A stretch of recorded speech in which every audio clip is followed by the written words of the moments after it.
Welcome back to the Language of Business. We are here on location at MS Walker in Somerville, Massachusetts. They are rectifiers and processors of alcoholic beverages, and they're wholesale distributors of fine wines and spirits. Fifth generation family business, equally as concerned with the welfare of their employees as they are with making money from their entire operation. A fourth generation member of the family is Scott Allen, and thank you for joining us on our show. Thank you for having me. So what do you do at MS Walker? MS Walker is a fifth generation, 80-year-old family business. We have approximately 400 people. Our business is driven into two different segments. The first segment is our rectification, processing, manufacturing business, which we've been doing for 80 years. Our second business is fine wines and spirits, which we distribute on a wholesale level throughout 34 states in the country. And what is a rectifier? Rectifier is someone who takes the spirits, the distilled spirits in at the high proof, 180, 190 proof. We'll take it, we'll reprocess it, and we'll bottle it under our own labels, under our own brands. We're the only ones doing this in the state. There were roughly 30 of us doing this after Prohibition. We acquired the last two competitors within the past 20 years. And what we do is we take the distilled spirits at the high proof. We'll either add flavoring, it could be different sugars. Everything we do has a formula approval and a label approval. We can't process or make or distribute any product that does not have those approvals. Okay, so now let's talk about business strategy. You work in a highly regulated industry, both at the federal level as well as the state level. Right. What goes through your head on a daily basis in terms of getting business done within the regulations? You hit that right on the head. We are a highly regulated business. First and foremost, we're a highly federally regulated business. We're regulated by the TTB, which is the Taxation Trade Bureau, which was the old Bureau of Alcohol, Tobacco, and Firearms. Secondly, through the state, the Alcoholic Beverage Control Commission. And third, through the City of Somerville for our permits for our flammable liquids and our storage permits.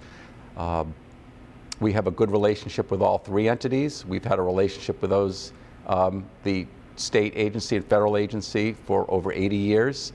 I would say we have very good people here that know how to run our business on a day-to-day basis. Specific to regulations, there is no room for error. Okay, so that's your way of assessing risk? The way we assess risk, there are different elements of the business for risk.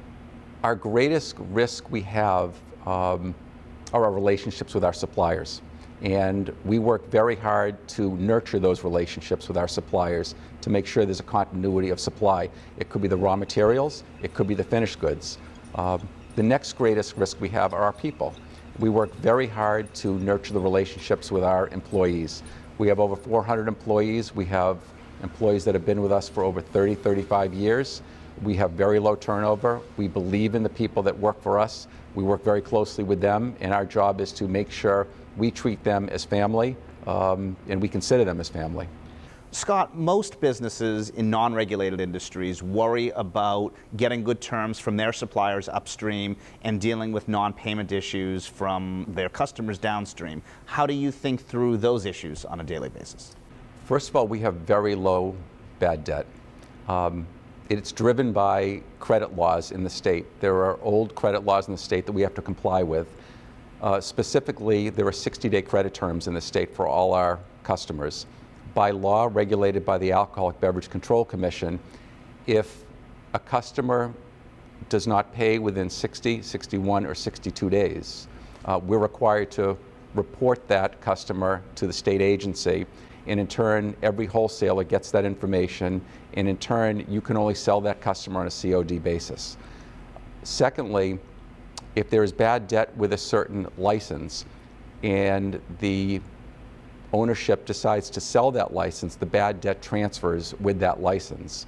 So being highly regulated, having the credit law in the state, we dramatically reduce our bad debt due to that. Let's talk about material acquisition from your suppliers. Are you kept up at night about not getting the right materials you need in the rectifying or the processing, or is that not an issue of risk assessment that you worry about?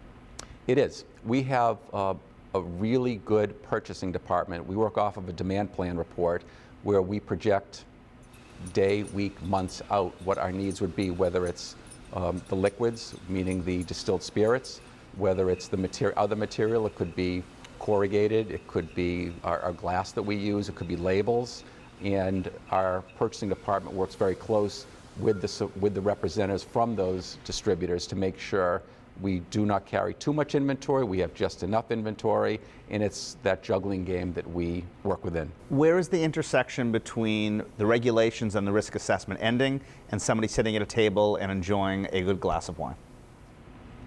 I hope they always enjoy a good glass of wine or a good spirit. We have a team of brand managers. Those team of brand managers are tasked, their responsibility is to make sure the wine that they bring in, there's a demand for that wine. We may create a demand for that wine. It's either through branding, marketing, or just pounding the pavement on the street. Our job is to bring the spirit or wine specifically in with a vintage and make sure we distribute that spirit within 3 to 6 months, preferably, or sooner, to be able to turn over the spirit and get it to either retail account or a restaurant. Thanks, Scott. Scott Allen, one of 5 generations successfully managing MS Walker. You've built up your business, and now you have a decision to make. Do you continue with the same strategy? Do you look for different lines of business, or do you decide to sell the company that you've started from scratch? We'll look at that next time on The Language of Business.